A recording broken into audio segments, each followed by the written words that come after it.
नमस्कार, आप सभी का स्वागत है हमारे यूट्यूब चैनल न्यूराज क्लासेस में।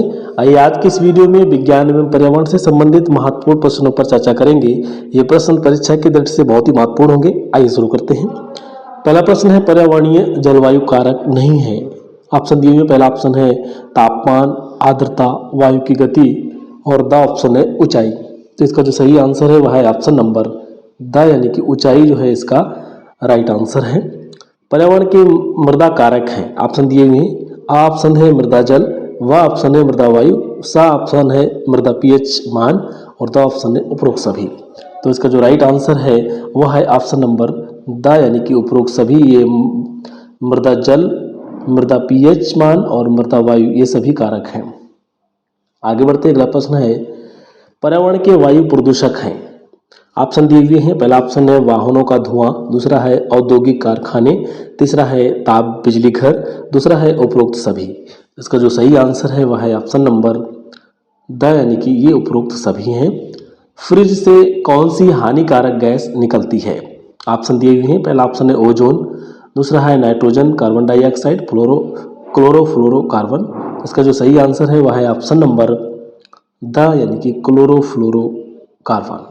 आगे बढ़ते हैं। इसको देखिए CFC गैस भी कहा जाता है, CFC। आगे बढ़ते हैं। अगला प्रश्न है, नदियों में प्रदूषण किनके कारण होता है? ऑप्शन दिए हुए हैं। तो इसका जो सही आंसर है वह है ऑप्शन नंबर द, यानी कि उपरोक्त सभी। देखिए घरेलू अपमार्जक, नगरों के मलमूत्र, अधजल एवं अथवा बिना जले शव डालना, ये सभी कारण हैं। मृदा प्रदूषण नहीं है, ऑप्शन दिए हुए हैं। तो इसमें इसका जो राइट आंसर है वह है ऑप्शन नंबर आ, यानी कि गोबर की खाद। आगे बढ़ते हैं। अगला प्रश्न है, पृथ्वी से 20 से 50 किलोमीटर के ऊपर के क्षेत्र को क्या कहते हैं? ऑप्शन दिए हुए हैं। इसका जो राइट आंसर है वह है ऑप्शन नंबर स, यानी कि स्ट्रेटोस्फियर। अगला प्रश्न है, पृथ्वी से ऊपर की ओजोन परत कहलाती है। ऑप्शन दिए हुए हैं। तो इसका जो राइट आंसर है वह है ऑप्शन नंबर बा, यानी कि 15 से 150 किलोमीटर तक का क्षेत्र। आगे बढ़ते हैं। अगला प्रश्न है, पृथ्वी से 50 से 80 किलोमीटर ऊंचाई वाले क्षेत्र का कितना तापमान होता है? ऑप्शन दिए हुए हैं। इसका जो राइट आंसर है वह है ऑप्शन नंबर आ, यानी कि 105 डिग्री सेंटीग्रेड से। डाबसन इकाई में मापी जाती है। ऑप्शन दिए हुए हैं। इसका जो सही आंसर है वह है ऑप्शन नंबर व, यानी कि ओजोन। आगे बढ़ते हैं। अगला प्रश्न है, ओजोन परत के लिए कौन सी गैस हानिकारक है? ऑप्शन दिए हुए हैं। इसका जो राइट आंसर है वह है ऑप्शन नंबर द, यानी कि उपरोक्त सभी, यानी क्लोरीन, फ्लोरीन और ब्रोमीन, ये सभी जो है हानिकारक गैस हैं।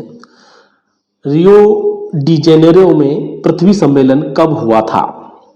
ऑप्शन दिए हुए हैं। इसका जो राइट आंसर है वह है ऑप्शन नंबर आ, यानी कि 1992 में।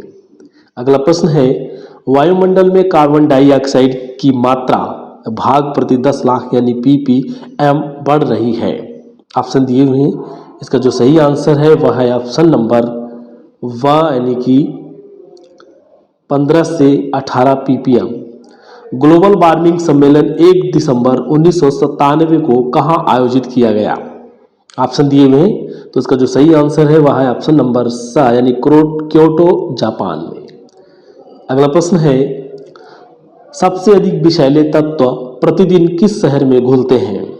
ऑप्शन दिए हुए हैं। इसका जो राइट आंसर है वह है ऑप्शन नंबर शा, यानी कि दिल्ली में। अगला प्रश्न है, मोटर गाड़ियों में धुएं में सर्वाधिक विषैला तत्व कौन सा होता है? ऑप्शन दिए हुए हैं। इसका जो सही आंसर है वह है ऑप्शन नंबर ब, यानी कि कार्बन मोनोऑक्साइड। अगला प्रश्न है, कार्बन मोनोऑक्साइड ईंधन जलने पर रक्त में घुलकर कौन सा विकार उत्पन्न करती है? यह टाइपिंग मिसिंग है। तो कौन सा विकार उत्पन्न करती है? इसका जो सही आंसर है वह है ऑप्शन नंबर द, यानी कि उपरोक्त सभी। हृदय पर दबाव, सिर दर्द, चक्कर आना, ये सभी आंसर ऑप्शन जो है वो सही है। आगे बढ़ते हैं। अगला प्रश्न है, डीजल से निकलने वाली सल्फर डाइऑक्साइड खून में घुलकर कौन सा विकार उत्पन्न करती है? ऑप्शन दिए हुए हैं, इसका जो सही आंसर है वह है ऑप्शन नंबर द यानी कि उपरोक्त सभी। मूत्राशय का कैंसर, फेफड़ों पर प्रभाव, आंतों पर प्रभाव। आगे बढ़ते हैं, अगला प्रश्न है, विश्व में सबसे कठोर वाहन उत्सर्जन नियम किस देश में है? ऑप्शन दिए हुए हैं, इसका जो सही आंसर है वह है ऑप्शन नंबर व यानी कि अमेरिका। आगे बढ़ते हैं, अगला प्रश्न है, विश्व स्वास्थ्य संगठन द्वारा तय मानक के अनुसार ध्वनि प्रदूषण दिन में कितने डेसिबल होना चाहिए? ऑप्शन दिए हुए हैं, इसका जो राइट आंसर है वह है ऑप्शन नंबर बा यानी कि 55 डेसिबल। अगला प्रश्न है, रात्रि में ध्वनि प्रदूषण की मात्रा कितने डेसिबल से अधिक नहीं होनी चाहिए?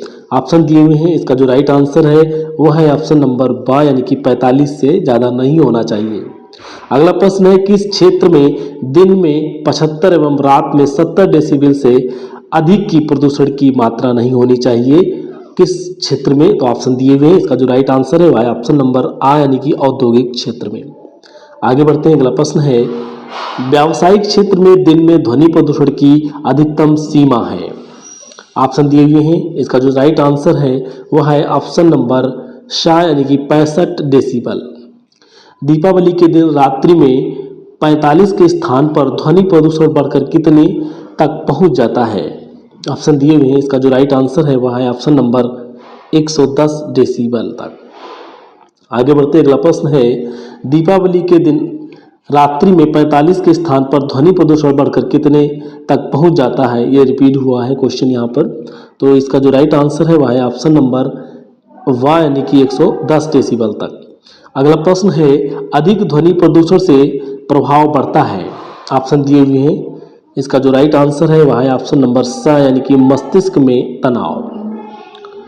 आगे बढ़ते अगला प्रश्न है, 180 से 200 डेसिबल के ध्वनि प्रदूषण से व्यक्ति को हो सकता है?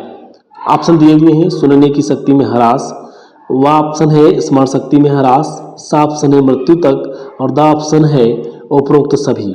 तो इसका जो सही आंसर है वह है ऑप्शन नंबर द यानी कि उपरोक्त सभी। सर्वाधिक डेसिबल ध्वनि प्रदूषण वाला महानगर है? ऑप्शन दिए हुए हैं, तो इसका जो सही आंसर है वह है ऑप्शन नंबर आ यानी कि दिल्ली। आगे बढ़ते हैं, अगला प्रश्न है, वन संरक्षण अधिनियम कब बना था? ऑप्शन दिए हुए हैं, पहला ऑप्शन है 1990, दूसरा ऑप्शन है 1970, तीसरा ऑप्शन है 1960 और चौथा ऑप्शन है 1980। इसका जो राइट आंसर है वह है ऑप्शन नंबर द यानी कि 1980 में। अगला प्रश्न है, ब्राजील एवं इंग्लैंड में कितने ध्वनि प्रदूषण पर कानूनी कार्रवाई की जाती है? इसका जो राइट आंसर है वह है ऑप्शन नंबर आ यानी कि 80 डेसिबल से ऊपर। आगे बढ़ते अगला प्रश्न है, ध्वनि प्रदूषण की मात्रा में कमी हो सकती है? ऑप्शन दिए हुए हैं, इसका जो राइट आंसर है वह है ऑप्शन नंबर द यानी कि उपरोक्त सभी से, यानी पौधों, वृक्षों से और मिट्टी की दीवारों से, दीवार पर हल्के रंग से, ये सभी इसके आंसर हैं। चूना भट्टी से निकलते हैं? ऑप्शन दिए हुए हैं, पहला ऑप्शन है कार्बन मोनोऑक्साइड, दूसरा है कार्बन डाइऑक्साइड, तीसरा है गर्म धूल और चौथा ऑप्शन है उपरोक्त सभी। इसका जो राइट आंसर है वह है ऑप्शन नंबर द यानी कि उपरोक्त सभी। अगला प्रश्न है, धूल किस माह में कम गिरती है? ऑप्शन दिए हुए हैं, इसका राइट आंसर है ऑप्शन नंबर स यानी कि जुलाई में ये कम मात्रा में गिरती है। अगला प्रश्न है, चूना भट्टी के पास रहने वालों को कौन से रोग उत्पन्न होते हैं? ऑप्शन दिए हुए हैं, इसका जो राइट आंसर है वह है ऑप्शन नंबर शा यानी कि आबा यानी कि वनकाइटिस और कैटरेक्ट, आंखों में, ये दोनों होते हैं। आगे बढ़ते हैं, अगला प्रश्न है, राष्ट्रीय वन नीति की घोषणा कब की गई थी? ऑप्शन दिए हुए हैं, इसका जो राइट आंसर है वह है ऑप्शन नंबर व यानी कि 1953 में। जंगली जीवन सुरक्षा अधिनियम कब बना? ऑप्शन दिए हुए हैं, इसका जो राइट आंसर है वह है ऑप्शन नंबर व यानी कि 1972 में। आगे बढ़ते हैं, अगला प्रश्न है, वर्ष 1969-79 में भारत सरकार ने कौन सा अधिनियम लागू किया? ऑप्शन दिए हुए हैं, वन संरक्षण अधिनियम, दूसरा है सामाजिक वानिकी अधिनियम, तीसरा है वानिकी अधिनियम और द ऑप्शन है इनमें से कोई नहीं। तो इसका जो सही आंसर है वह है ऑप्शन नंबर आ यानी कि वन संरक्षण अधिनियम। आगे बढ़ते हैं। अगला प्रश्न है वायु प्रदूषण नियंत्रण एवं निवारण अधिनियम कब बना? ऑप्शन दिए हुए हैं, इसका जो राइट आंसर है वह है ऑप्शन नंबर स यानी कि 1981 में। अगला प्रश्न है राष्ट्रीय प्रतिभूमि विकास बोर्ड की स्थापना कब हुई? ऑप्शन दिए हुए हैं, इसका जो राइट आंसर है वह है ऑप्शन नंबर शाह यानी कि 1985 में। पर्यावरण सुरक्षा अधिनियम कब लागू हुआ? ऑप्शन दिए हुए हैं, इसका जो राइट आंसर है वह है ऑप्शन नंबर अ यानी कि 1986 में। अगला प्रश्न है वर्तमान में निम्न वृक्षों में कौन सा वृक्ष काटने के लिए परमिट की आवश्यकता पड़ती है? ऑप्शन दिए हुए हैं, इसका जो राइट आंसर है वह है ऑप्शन नंबर द यानी कि पॉपुलर। जल के जैविक प्रदूषण हैं, ऑप्शन दिए हुए हैं, इसका जो राइट आंसर है वह है ऑप्शन नंबर द यानी कि उपरोक्त सभी। तो आज की वीडियो में इतना ही। धन्यवाद। अगर वीडियो पसंद आए तो लाइक ज़रूर करें, शेयर भी करें। अगर आप हमारे चैनल पर नए हैं तो प्लीज़ इसे सब्सक्राइब कर लें, जिससे आपको अगले नोटिफिकेशन भी जल्द से जल्द प्राप्त हो सके। धन्यवाद।